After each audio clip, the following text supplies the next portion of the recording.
Ողջույն սիրելի հավատացյալ եղբայրներ եւ քույրեր, ընդամենը մի քանի խոսք եմ ուզում ասել, շատ կարճ։ Ներկայիս այս իրավիճակի մասին շատ անշուշտ գտնում եմ, գնահատում ենք այն իրադարձությունները, որոնք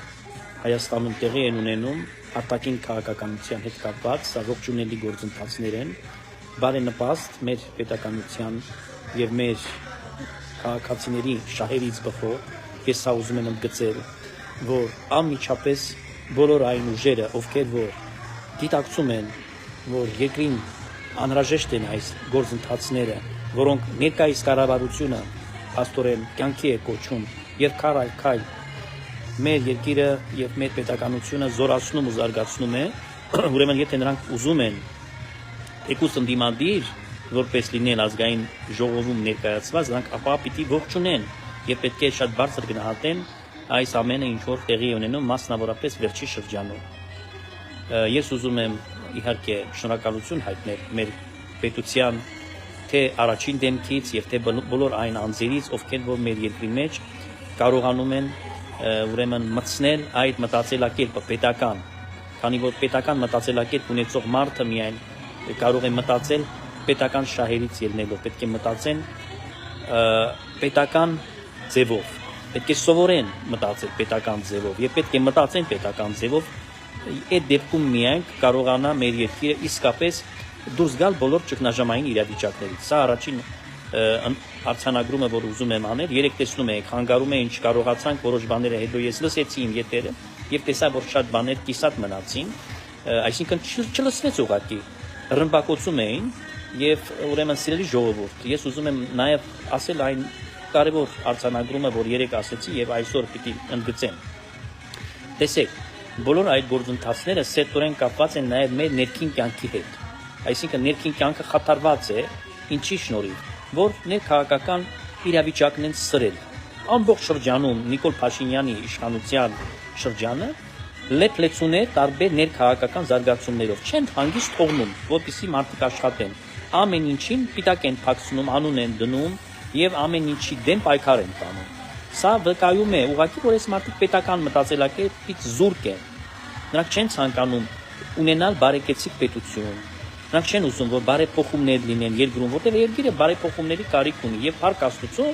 այսօրվա կառավարությունը դա կյանքի է կոչում այդ բարեփոխումների ծրագիրը։ Եվ ամեն գիտակ մարդ դա պիտի հասկանա, որ միայն ու միայն այս քաղաքական ուժին կարելի է վստահել։ Ինչի՞, որտեղ իրանց ձեռքով են լինում այս ձեռնարկները, որոնք կյանքի են կոչվում։ Դա շատ ողջունելի է։ Ես ասում եմ, ես այս համակարգին տալիս եմ հավանություն արդեն 1 տարի կատարյալ։ Երբ որ սկսեց դատաիրավական համակարգը աշխատել եւ երկրում սկսեցին արդեն այս գործընթացները, որոնք խաղաղության օրակարգ են թելադրել, մեր հասարակությունը պատրաստում են ընդունելու այն པարզ գաղափարը, որ պիտի խաղաղ ապրենք այս մեր տարածաշրջանի մեջ, մենք չենք կարող անընդհատ հավերժական թշնամություն հրահրել կամ մեր սերունդին, ուրեմն գալիք սերունդին մեջ պատրաստել նույն թույնը, նույն մաղձը սրսկել, ուրեմն Թուրքի նկատմամբ չի կարելի դա անել։ Այդ բոլորը պիտի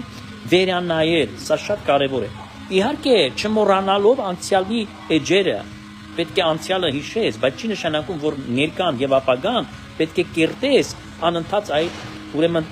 ողի վրա կառուցելով քո քաղաքական օրակարգ։ Քանի որ դա մեր շահերից չի բխում։ Սա այդ արձանագրումը, որ պիտի ընդգծեմ։ Ուրեմն պետականամետ եկեղեցին նմանապես պետական մտածելակերպ ունեցող հոգևորականությունը շատ կարևոր են ապագայի համար։ Եվ ես կարծում եմ, որ հենց եկեղեցու բարենորոգումը եւ բարեկարգումը հենց այս սրա մասին է եւ սրա համար է նաեւ, որ եկեղեցականները նաեւ պիտի մտածեն այլ կերպ արդեն։ Ոչ թե մտածեն առավփախավների պես, չարչիների պես, չգիտեմ, փող աշխատելը մեռելատներում, սովորեն, չէ, մեռելատներից փող են առնում, այսինքն գնում են հանգուցյալի տերերը պայմանավորվում են, գումարի բանի մասին խոսում է արդեն մեռելա տան աշխատողը կամ տերը, չգիտեմ, բայց դրա մեջ կա նաև Կտրիչ Ներսիսյանի մասը, այս դրա մասին, այս խայտարակության մասին է ուզում ասել։ Ուրեմն համ այդ հոգևորականներին դուրս է գցել եկեղեցուց, որոնք ստիպված են այսօր մեռելատներից ինչ որ վերցնել արարողություններ, որ գոյությունը պաշտպանեն իրենց։ Նյութական այնտեղից է, փաստորեն գոյացնում այդ դուրս գցած հոգևորականների մի զգալի մասը, բայց միաժամանակ դրա վրա նորից ձերները տակածում է Կտրիչ Ներսիսյանը, ընդեղել է բաժին մտել մասա քաղում այնտեղից, խայտարակություն է սիրելի ժողովուրդ, ուրեմն այս բոլորին պիտի վերջ դրվի, իսկ սա ո՞ր պարագայում, եթե մեր եկեղեցին բարենորոգվի, ուրեմն եկեղեցու բարենորոգությունը սկսվում է այս քայլերից, պետականամետ եկեղեցին եւ պետական մտածելակերպ ունեցող եկեղեցականների։ Այսօր գնդերեցների հարցն է դրված օրակարգում, որ պիտի շարունակեն հոգևորականությունը մեր ուրեմն ազգային բանակում ունենալ իրենց հոգևոր առաքելությունը, բայց այն պետք է հարաբերվի այս գնդերեցները փաստորեն պետք է կապված լինեն նախարարության կամ դրան կից վարչության հետ, որոնք պաշտպանության նախարարության փաստորեն բաները պիտի դառնան, հա, աշխատակազմի անդամները պիտի դառնան։ Ոչ թե օդից կախված լինի պետության պետական հենց համակարգը եւ պետության մեջ գործելա, ոչ, այդպեսին է, որը պիտի ամեն տեղ որտեղ որ հոգևորականը ներկա լինի, եթե վաղը ոստիկանության մեջ օրինակի համար, հա, հոգևորականության անհրաժեշտություն լինի, որ լինեն հոգևորականները կամ չգիտեմ ազգային անվտանգության ծառայության ինչ որ խորհրդատու լինի, որևէ մի տեղ, որևէ մի պետական կառույցում հոգևորականների ներկայությունը անհրաժեշտություն գտնի պետությունը, որ պետք է այս մարդիկ ունենան իրենց հոգևոր ծառայություն կամ խորհրդատուներ, չգիտեմ, խոստովանահայրեր, դրանք պիտի պատկանեն տվյալ կառույցին, ոչ թե մայրաթորից ստանան հրահանգներ եւ գնան այնտեղ ուրեմն անեն իրենց դավադրությունները։ Այսա շատ կարեւոր է։ Սա այդ մի արձանագրումը նմանապես որ չլսվեց եւ մի բանն էլ որ պիտի ասեմ, իհարկե առաջիկա սպասվող այդ ժողովը սիրելիներ, սա խայտարակություն է, սա պիտի կանխվի ամեն ձևով։ Կտրիչ Ներսիսյանին պետք է արգելել երկրից բացակայել։ Սա ես ուզում եմ ընդգծել, քանի որ նա Ավստրիայից հետո անմիջապես փախնելու է Մոսկվա, արդեն ծրագիրը կա, որ նա պիտի հայտարարի իրեն վտարանդի կաթողիկոս եւ այնտեղից պիտի կառավարի եկեղեցին։ Այսինքն ինքը նոր փորձանք է բերելու մեր ազգի գլխի նոր պատուհաս են դառնալու ինքն ու իր մանկապից եղբայր Եզրասը։ Ուրեմն Կտրիչ Ներսիսյանի մուտքը կոչ է մանում ազգային անվտանգության ծառայությանը, սահմանապահներին, Հայաստանի Հանրապետության, որպեսզի դուրս չթողեն իրեն երկրից բացակայել։ Պետք է կանխվի այդ ժողովը եւ պետք է շուտապույտ այդ վիրահատությունը տեղի ունենա մայրաթորի տարածքում։ Այսինքն մենք պետք է չեղարկենք ոչ թե միայն ժողովը, այլ չեղարկենք Կտրիչ Ներսիսյանին, չեզոքացնենք իրեն մայրաթորից։ Սա ամենակարևոր ուրեմն հարցն է, որը մեր օրակարգի մեջ որպես անկյունակար է։ Առանց դա չի կարող եկեղեցին բարենորոգվել եւ այդ բարեփոխումները, ռեֆորմը, որ պետք է լինի եկեղեցին, սա մի օրվա խնդիր չէ, սա ժամանակ է, բավական երկար ժամանակ է պահանջելու, որ մենք կարողանանք կարգի բերել ամեն բան եկեղեցու մեջ։ 27 տարի, համարյա 26 լրիվ եւ 27 ենք արդեն մտել, խեղել է այս մարդը, ամբողջովին է խեղել։ Ուրեմն անհրաժեշտ է ժամանակ այդ բարեփոխումները կյանքի կոչելու համար։ Ուստի սիրելի ժողովուրդ, իմ կոչն ու հորդորն է մեծ սիրելի իշխանավորներին եւ բոլոր այն պետական բարձրաստիճան եւ շարքային պաշտոնյաներին, որ ամեն ջանք գործադրեն, ամեն միջոց, ամեն հնարավորություն Կտրիչ Ներսիսյանին ու ոչ մենակ արգելվի ելքը Հայաստանից, այլ նաեւ կանչվի անպայման դատարան պատասխանատվության։ Բոլոր հարցերը պետք է ստանան իրենց լուծումը միայն ու միայն իրավական դաշտում։ Միայն ու միայն իրավական դաշտի մեջ մենք կարող ենք ունենալ ձեզ հետ ապագա։ Այսինքն, եթե այս դատարանի մեջ տեղին ունենան գործընթացներ, որտեղ որ ոչ մենակ Գևորգ Սրբազանի հարցը քննվի, նաև բոլոր քաղաքաների, բոլոր այն վարդապետների, աբեղաների, ովքեր որ դիմել են, անշուշտ, որպեսզի նրանց վերականգնեն իրենց արժանապատվությունը, որ ապօրինաբար է այս մարդը կարգազուր քրչակել այն բոլոր ազնիվ հոգևորականներին, ովքեր որ ծառայել են Աստծուն եւ մեր սիրեցյալ ժողովրդին։ Հոգևորականներին ինքը կարծել է, որ կարող է ոչ մենակ ճզմել, ոչնչացնել, հոգեպես սպանել։ Կտրիչ Ներսիսյանը մտածել իր սեփականությունն են այս մարդիկ եւ դրա համար ինքը ասում է մի խառնվեք մեր ներքին կյանքին։ Տեսեք հայտարարությունը, ասում է խաթարում է պետությունը մեր հոգևոր ներքին կյանքը։ Ուրեմն իր պատկերացմամբ հոգևոր ներքին կյանքը այն է, որ մեր երկրի մեջ փաստորեն դատարանը իրավապահ ամբողջ այդ համակարգը, բոլոր պատկան մարմինները եւ այլն, նրանք մի կողմ պիտի լինեն, ինքը պիտի ավազակություններ, անօրենություններ, սպանություններ, չէ՞ որ արել է այդ շրջանում, պատվիրել է թունավորումներ, ամեն տեսակի զեղծարարություններ, տնտեսական, ամեն տեսակի խարդախություններ, քողություններ, յուրացումներ, գումարների խոշոր լվացումներ, ամեն ինչ անի եկեղեցու մեջ, բայց պետական որևէ ակցիան իր գործերի մեջ չմտնի, չխառնվի։ Այսինքն մաֆիա է, այլ կերպ ոնց մեկնաբանենք դա։ Դուք հասկանում եք, որ թափանցիկ պիտի դառնա, հասարակությունը պահանջում է դա հանրային պահանջ է, որ եկեղեցին դառնա թափանցիկ, իր գործնեությունը չպիտի լինի մութ որևէ մի քաղաքացու համար։ Հայաստանի Հանրապետության քաղաքացին պետք է մտնի մայրաթորի կայքի վրա եւ ամեն տարի հաշվետվությունը պետք է ներկայացնի իր ֆինանսական գործնեության, ինչ բարեգործություններ է արել, ինչ մուտք է եղել գումարը, ինչի վրա է ծախսվել։ Դուք հասկանում եք, որ պետությունը վերջապես պետք է կապված լինի եկեղեցու հետ, այսինքն եթե ֆինանսական բարձրի որ խնդիրներ կան, ինչ որ օգնության կարիքը կա պետության, աջակցության պետության կարիքը ունի, ինչ որ տաճարներ չեն կարող վերականգնել, ինչ որ գումարներ են եկել չի կարողանում, ինչ որ խեղճ քահանան գյուղի մեջ վճարել այդ ուրեմն լույսի բանի կամ ջերուցման այդ բանը գումարները, որ պետությունը կարողանա տեսնալ իսկապես ֆինանսական այդ հնարավորությունները եթե չկան, ուրեմն ես վստահ եմ, որ մեր պետությունը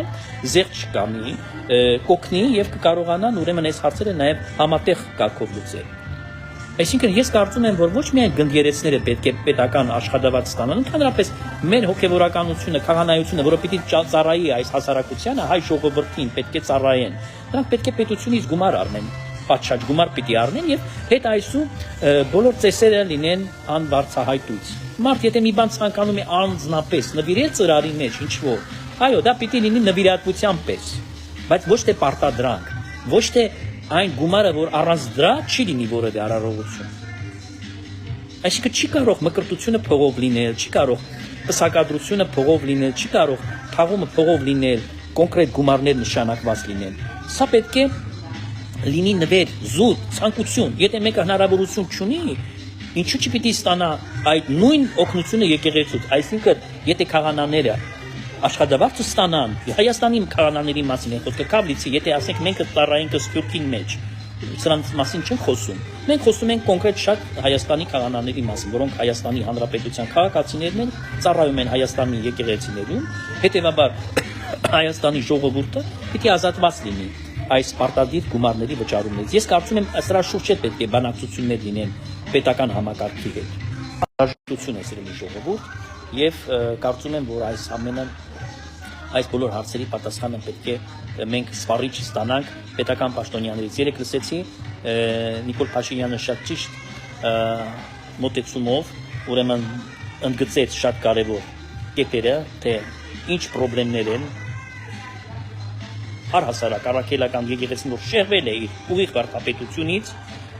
եւ ոչ մենակ վարդապետությունից է շեղվել, նաեւ ինքը դարձել է կլանային ինչ-որ կոնկրետ մարդկանց կամ քաղաքական որոշ էլիտաների սպասարկելու մի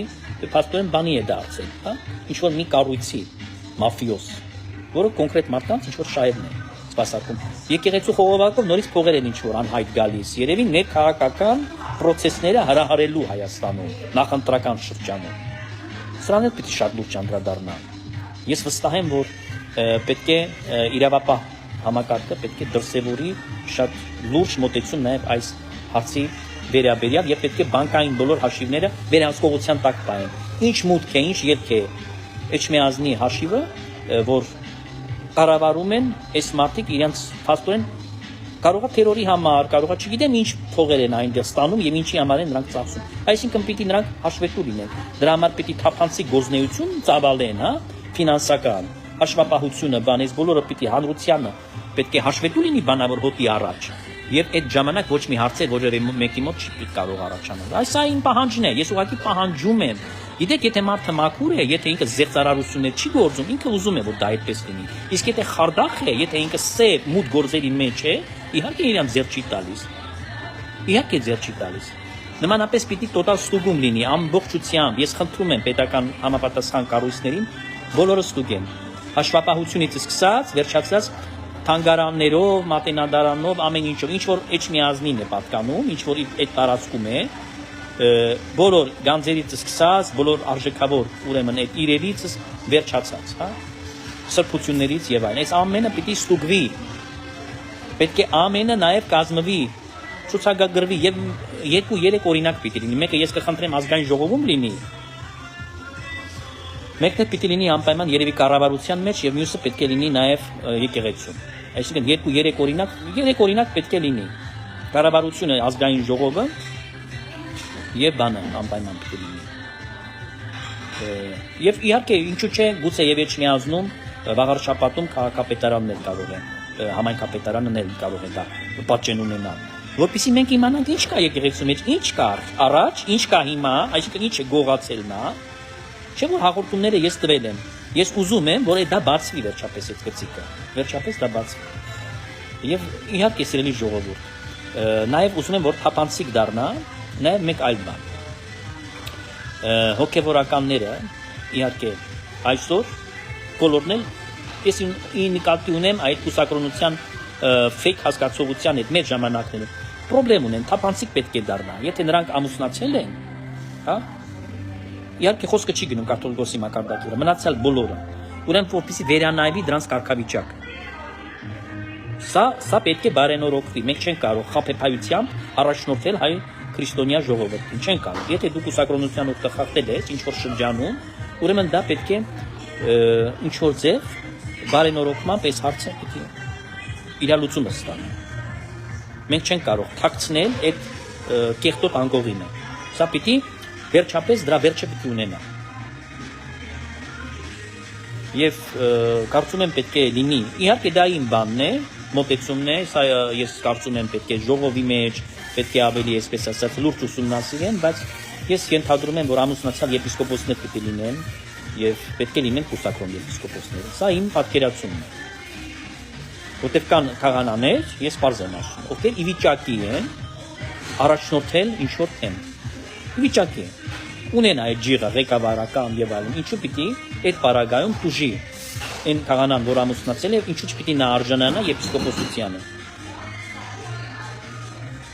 Իմ կարծիքով այս հարցը պիտի նմանապես բարձրացվի եւ պետք է լուծում ստանա։ Ես գիտեմ շատ արժանավոր քահանաներին, որոնք ի վիճակի են թեմ ղեկավարել կամ լինել փոխառաջնորդներ թեմերու։ Այսինքն սա անպայման պետք է այս հարցին մենք գանք։ Եվ հակառակ նրան, եթե ամուսնացյալ կան եպիսկոպոսներ եւ այլն, ես կարծում եմ, որ այդ ամուսնացյալ եպիսկոպոսները, եթե դրանից հետո արդեն դրանք լինեն, ուրեմն այդ կեղտը կվերջանա, այդ սուտը, այդ ֆեյք կուսակրոնությունը կվերջանա։ Իսկ մաքուր կուսակրոնները իհարկե վանքում պետք է լինեն։ Վանքի մեջ պիտի ապրեն։ Վանքում հնարավոր է պահել կուսակրոնությունը եւ խիստ պիտի լինի։ Եթե վանքից դուրս ուրիշ կյանք ստեղծվի, այստեղ պիտի խիստ պատիժ սահման։ Սա իմ մոտեցումն է, ուրեմն բարենորոգումը դրա մասին է։ Եկեղեցին մեր հասարակության համար պիտի լինի բաց, պետք է ներշնչի վստահություն։ Չէ՞ որ եթե մարդը պիտի գա խոստովանի քեզ մեղքերը, եթե պետք է քո հետ խոսա։ Այսօր ժամանակակից կյանքում հոգեբաններ կան, որոնք խորհուրդներ են տալիս մարդկանց եւ շատ անգամ սխալ։ Այսինքն դրանք ուզում են փոխարինել ինչ որ կետ հոգեբորականի աշխատանքը։ Գիտեք ինչի՞ց է դա, որովհետեւ հոգեբորականները արդեն իրենց այդպես են դրսևորել, որ վստահություն դեպի հավատացյալ չեն ներշնչում։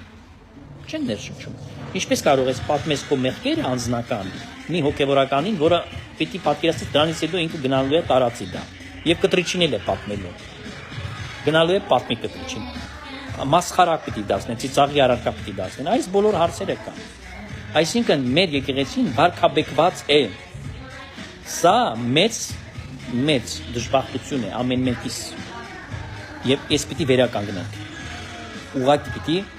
այս հարցի վրա կենտրոնանանք։ Ես կարծում եմ, որ սրբազան հայրերը, ովքեր որ խորհրդի անդամներն են, այս համակարգող խորհրդի բարենորոգման անդամներն են, մեր երկրի վարչապետ Փաշինյանի գլխավորությամբ պետք է այս հարցերին նաև շատ ուշադիր վերաբերվեն եւ իհարկե իմ ցանկությունն է եւ հորդորն է պարոն վարչապետին եւ մնացյալ բոլոր բարձրաստիճան պաշտոնյաներին օր առաջ չէ վարկյան առաջ արմատախիլ անել կտրիչին։ Ամեն օր մենք կորցնում ենք, մեր եկեղեցին վնասվում է։ Կամա թե ակամա վնասում է եկեղեցին դրանից։ Այսքանը ուզեցի ձեզ հետ կիսել, որովհետեւ երեք չթողեցին եւ շատ բաները չլսվեց, ուրեմն այն ինչ որ չլսվեց, ես նայեցի հետո շատ բան թերի մնաց եւ այսօր ասացին անպայման պիտի մի քանի խոսք ասեմ, որպեսզի հստակ եւ པարզ դառնա երեք այն ինչ որ խոսվել էր իմ կողմից։ Այսքանը եւ սպասենք մենք զարգացումներին, որովհետեւ մի քանի օր է մնացել, 5 օր է մնացել, մինչեւ ամսի 16-ը, եթե այսօր էլ չհաշվենք 4 օր է մնացել ուրեմն եւ 4 օրից հետո մենք պիտի արդյունքը տեսնենք այս ամենը։ Ուշ եւ կարողություն կհանդիպենք նորից, հաջողություն բոլորին։ Տարածեցեք, խնդրում եմ այս խոսքը եւ իհարկե ձեր գրառումները, ձեր լայքերը կսպասեմ։ Նրանք անվճար են, ձեր ժողովուրդ, դրանով դուք բարձրացնում եք նյութը, Աստված բոլորիդ պահապան։